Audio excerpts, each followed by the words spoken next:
Hello Internet, welcome back to another episode of Pokémon Generation 1. In the last episode, we finished up exploring the SSN in an episode that unexpectedly became 2 episodes. This time, we're going to be seeing everything we can do now that we have access to the HM move Cut, which we taught to Dux the Farfetch'd. I really considered using one of the 2 Mews as the HM user for this playthrough, and I still might end up doing that. But for now, since the first 2 HMs we're really going to get access to are moves that Farfetch'd is really the best user of, I don't know, we can give Farfetch'd some time in the sun. It's not like he's going to be getting it again anytime soon. So, first things first, let's head back up to Vermillion City. Now that we have the HM for Cut, we can go ahead and go into the menu and select Cut to cut down trees. That tree is just an easier means of getting into Vermillion City without having to get off the bicycle, but we can also use the HM for Cut here in order to move on further into the region. Yeah, if we so choose, we can just fully skip the 3rd gym. All you need is Cut to be able to do so. And if you traded a Pokemon with Cut, you could have done this earlier and not even gone to Vermillion City in the first place. However, I'm not going to be doing this, just because I'm going to be doing the gyms in the intended order, as I've already said. It's just interesting to note that you can, in fact, sequence break. And it's not really even a sequence break because it's fully intended, but you know what I mean. Back to Vermillion City, with the bike music still playing. I will never get used to the bike music not stopping. We want to head off to this side because we never actually saw what was over here. Notice, Route 12 may be blocked off by sleeping Pokemon. Detour through Rock Tunnel to Lavender Town. Vermillion Police. That's like a really dangerous thing for the police to just go ahead and say is, yeah, take a detour through this giant tunnel that could potentially cave in. Diglett's Cave. That is what we have here, but first, we're gonna skip the cave and head east onto Route 11. There's one new encounter out here and a whole lot of trainers to fight for EXP, so let's go ahead and talk about that encounter and get what experience we can for Annabelle, who just evolved. Drowsy is a fantastic Pokemon to provide support to any team. Thanks to its high special stat, psychic typing, and access to both Thunder Wave and Hypnosis to paralyze and put foes to sleep, Drowsy can hit hard and shield itself or its foes from taking damage, providing clean switches where there otherwise may not be any. It also obviously has the ability to deal good damage with psychic attacks, though not quite as much as the Abra line, and it gets great type coverage if you're willing to trade it to Generation 2 to teach it the elemental punches, which are easily obtainable TMs in those games. Drowsy can fill a lot of roles, something that can't be said for it in future generations. It's definitely a Pokemon to consider if you want a more interesting psychic type than Abra. This route has one of my favorite route themes in the game. Unfortunately, it's gonna keep getting interrupted by trainers, but hey, this is a good opportunity to just kind of show how damn strong Sandslash is for this point in the game. I honestly thought Sandshrew evolved at level 24. In the last episode, that was genuine surprise when Annabelle evolved. So, I was not expecting to have access to this much power quite this early. Obviously, the rest of my team is already level 24, but I wasn't fully prepared for Annabelle to be at that level. I'll go ahead and cut out the rest of this battle, and honestly, probably most of the trainers on this route if they aren't using anything interesting, just because... Come on. Annabelle grew to level 23 from this battle.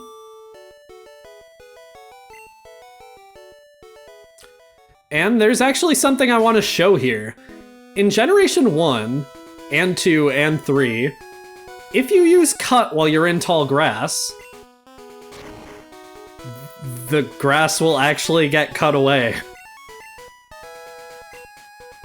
This can be used to sort of make repels unnecessary, but at the same time, you would be better off just using a repel with how long it takes to enter the menu every single time. It's just a weird mechanic in the first few generations that nobody in the game ever tells you about, but you can do it. If you do encounter a wild Pokemon, all the grass just comes back, though. I didn't even take a step, what? This guy's trying to sneak up on me. Annabelle, show him what happens when that happens.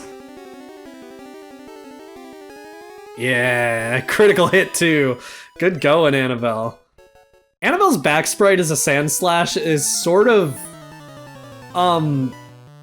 bad. I honestly haven't ever seen this back sprite before. I've genuinely never used a Sand Slash in Generation 1 until this point. But yeah, this back sprite is bad, and even if the sprites are, like, markedly improved in Pokemon Yellow as far as accuracy to the design of the Pokemon, the back sprites actually weren't changed at all in Pokemon Yellow, so... yeah. Sand Slash will always look like this from behind in any game. Also, that Oddish sprite is genuinely really good. The eyes still creep me out a little bit, but yeah. I had a chance! You're a gambler. You can't be a coward in the world of Pokemon. Yes you can.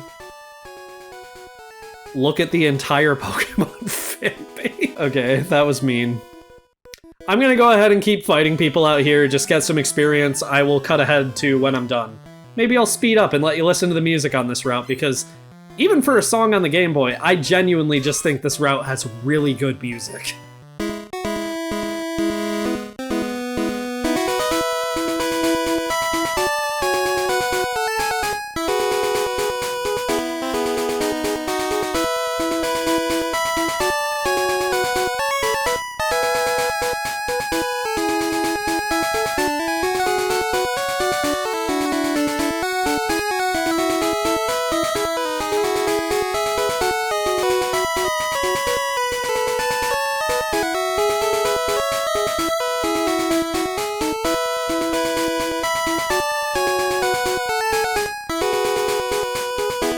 Annabelle grew to level 24 from this battle, and that actually catches her up to the rest of the team, so I'm pretty okay with ending the battling for now. Unless I just walk directly into the line of sight of another trainer, I guess. Watch for live wires! This guy's sprite is a little funny. I like it. Like, it's not a bad sprite. He just looks a little, goofy. We can just slash Magnemite. I'm not used to that. Magnemite is a steel type in all future generations, but since it's Generation 1, the steel and dark and fairy types don't exist, so... we can just slash Magnemite and it will still one-shot. You love to see 2 crits in a row from Annabelle. You really love to see it. Magneton? At level 18?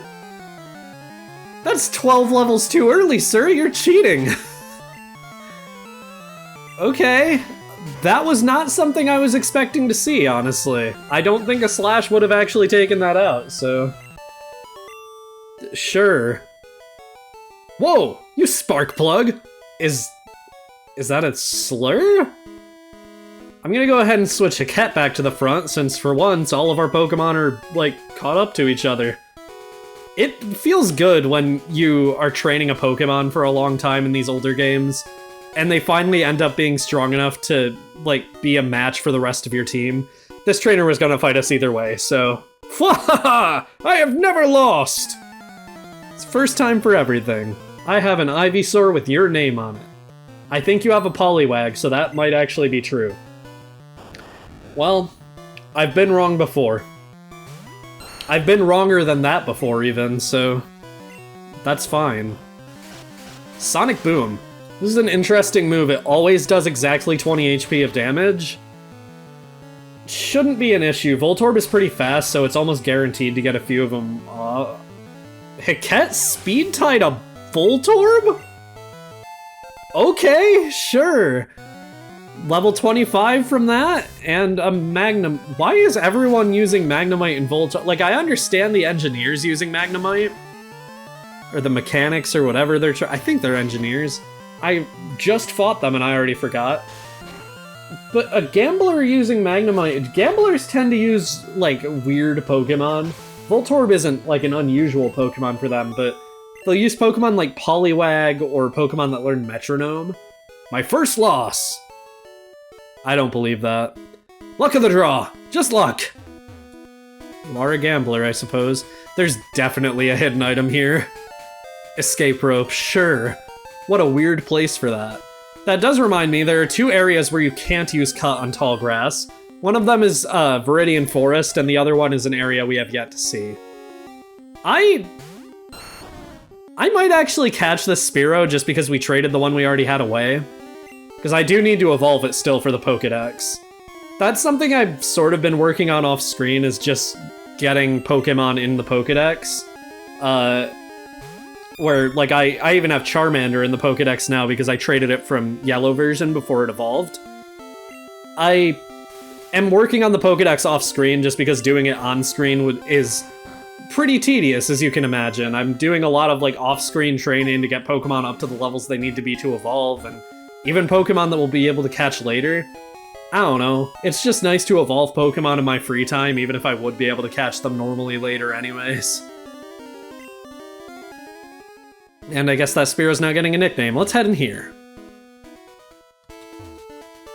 When you catch lots of Pokemon, isn't it hard to think up names?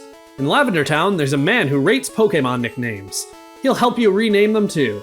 He does not rate them, that is a lie, but that is hinting that we'll be able to change Pokemon nicknames pretty soon. Hi, remember me? I'm Professor Oak's aide. If you caught 30 kinds of Pokemon, I'm supposed to give you an item finder. So, Winter, have you caught at least 30 kinds of Pokemon? I have, I've caught 35. Great! You've caught 35 kinds of Pokemon. Congratulations. Here you go. And he will give us the item finder. There are items on the ground that can't be seen. Item finder will detect an item close to you. It can't pinpoint it, so you have to look yourself.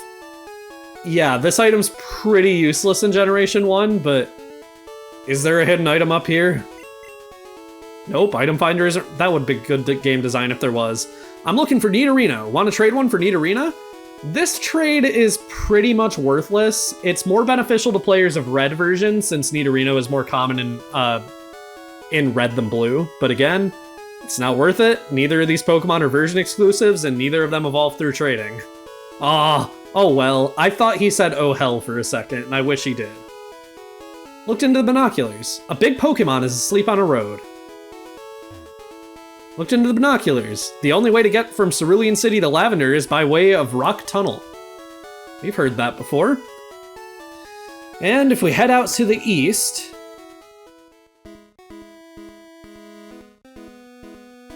a sleeping Pokemon blocks the way. There's nothing we can do for now. That is our roadblock on this side, so... we have to go through Rock Tunnel, as that police notice said. There's a lot of, like, invisible police departments in Generation 1. And a lot of tiles where hidden items should be, but they just aren't.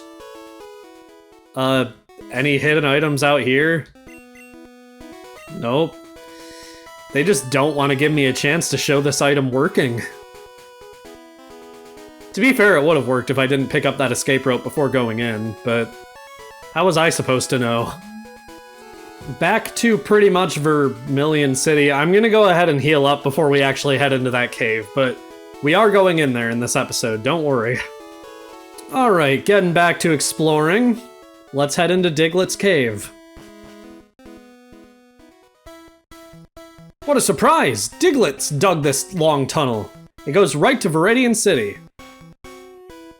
That is incorrect, but okay. Let's head down. This is a long cave without much to say about it. There aren't even any items, so let's just talk about the new encounters because, I mean, all of the encounters here are new. Diglett plays Persian's game, but is slightly worse at it. It does learn Dig at level 19, meaning it has a reliable stab move with a pretty high critical hit ratio. But even if you don't evolve Diglett as soon as possible, it still has to wait until level 31 to learn Slash. However, that is still learning it a lot sooner than Persian. This is sort of your middle ground if you were iffy on using Persian due to how late it learns Slash. Diglett learns it a lot faster and still gets crits more often than not while using it, but it doesn't get Stab, and Diglett is otherwise best used just to spam Dig against Poison or Electric type opponents. On that note, Dugtrio also appears here 5% of the time. Dugtrio pretty much does the same thing as Diglett. Who would have thought? Dugtrio is an excellent revenge killer with its 120 speed stat making it one of the fastest Pokemon in the game. It, like Persian, lands critical hits with Slash more than 99% of the time, and it also gets good use out of Body Slam, using it to paralyze Pokemon that could otherwise threaten it with higher speed stats. Dugtrio also gets access to an evil strategy later on in the game in single player only, but we'll be talking about that when we get to it. I encountered Dugtrio, which is going to decimate me at this rate. That thing just one-shot Hiket with a critical hit dig. I think you see what I meant by its bio when I said this thing is a brutal revenge killer. I want to try to catch this just for the novelty of it, but I did sort of cheese the encounters by using a repel, because Dugtrio is the only Pokemon that can appear here at a higher level than the Pokemon in my party. It can appear at levels 29 through 31. Its HP is extremely low. It's its lowest stat, in fact, but we should be fine to weaken it. Like, the level difference should make up for that. This thing is very fast, though. Like, it easily outspeeds every Pokemon I have, so we're gonna have to be pretty careful here. Okay, that is as low as the health needs to be. Let's use that Great Ball we found on the SSN. Really? Okay, well, if you started with Squirtle and you don't have an answer to the upcoming Electric-type gym, Dugtrio is an easy answer. It can carry you through not only that gym, but a large portion of the entire game, just because of how high-leveled you get it. Maybe not the entire game, because it's actually weak against the next gym after this one, but it is strong against a lot of gyms. There we go. Dugtrio is caught. A team of Diglett triplets. It triggers huge earthquakes by burrowing 60 miles underground. Would that trigger an earthquake? It might. I guess it depends on what you hit down there. Yeah, let's give it a nickname. Doug Cubed. Also known as Doug Doug Doug. I went to Rock Tunnel, but it's dark and scary. If a Pokemon's flash could light it up. Yes, so this was a better place. Alright. Diglett's Cave. True, we just left. Is there no hidden item up here? I seem to remember there not being a hidden item up here and me being confused that this area exists. Nope. Jeez. They really do not want you to have any use for that, for the item finder. Okay. Repel's effect wore off. That doesn't matter right now. Let's head in here. A fainted Pokemon can't fight, but it can still use moves like Cut. True. I'm looking for Abra. Want to trade one for Mr. Mime? I need to go catch an Abra again because I evolved the one I had into Kadabra. I'll be right back. Trust me, you are lucky when I cut stuff like that out. Hello, child. I'm looking for Abra. Want to trade one for Mr. Mime? I don't really, but I have to, so yes. Okay, connect the cable like so. Abra. That is your cry.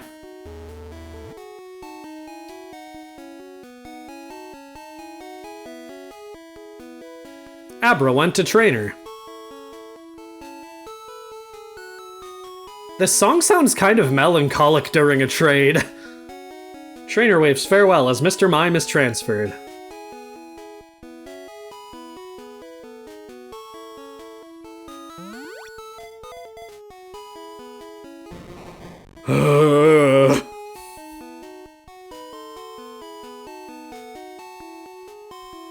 Winter traded Abra for Mr. Mime. Hey, thanks! Alright, Marcel. Now this is named after someone who fought Nazis, so that's pretty badass, but... Okay. This is the only Mr. Mime in the entire game, so it will always be named Marcel. And other than that, let's just talk about this fucking thing. Mr. Mime is the Abra family, but worse. That's pretty much all I can think to say of it. It has okay speed, okay special, and okay move pool. The main draw here is that it gets access to Light Screen through Level Up, which doubles the user's special when the opponent damages it with a special move. It's an okay move, but Mr. Mime isn't a great user of it. Everything else I can say about it essentially boils down to being the same as the first sentence in this bio. Mr. Mime is the Abra family, but worse. Yeah, I'm sorry, this thing just sucks. Design-wise, it sucks. Gameplay-wise, it sucks. In terms of how comfortable I would be in the same room as it, it sucks. It's just a bad Pokemon. If we cut this tree to the south of that house and head down here, we have another gate. Once a Pokemon learns Flash, you can get through Rock Tunnel. You can get through it before that too, actually. Hi, remember me? I'm Professor Oak's aide. Yeah, I just saw you, dude. If you caught 10 kinds of Pokemon, I'm supposed to give you an HM05. So, Winter, have you caught at least 10 kinds of Pokemon? I've caught 37 now? Great, you've caught 37 kinds of Pokemon. Congratulations. Here you go. The HM Flash lights even the darkest dungeons. That is the HM we just got. That is a 100 accuracy move that lowers the target's accuracy. It's fine, but once again, just teach it to something you aren't going to use on your team. Heading even souther from here, there is a Moonstone. It's the third one in the game. There are 4 total in the game, and there are 4 Pokemon that evolve using the Moonstone, so yeah. That is not there in any of the remakes either, for some reason. I was trying to go to the item finder. Surely there's a hidden item here. Why does this item even exist? Using Cut here, we can head back south to Vermillion City once again. It's been a while since we were here, and there's one new thing we can do here. If we use Cut on this tree, we can access this gentleman. Oh, I must have dozed off in the sun. I had this dream about a drowsy eating my dream. What's this? Where did this TM come from? This is spooky! Here, you can have this TM. I don't know why he's Patrick, but he just turned into Patrick after the yawn. TM42. This will teach the move Dream Eater. I'm not entirely sure how much damage this does, but basically a Pokemon that learns this can use the move against a Pokemon that is asleep, and it will deal pretty good damage and restore the user's HP slightly. It's basically Absorb, except the Pokemon needs to be asleep for it to work. If you don't get this TM using Cut, you have to wait a lot longer, so it's worth just picking up now while we're already in the area. Heading back north, we want to go ahead and cut this tree again. And I'll meet you back at the entrance to Diglett's Cave.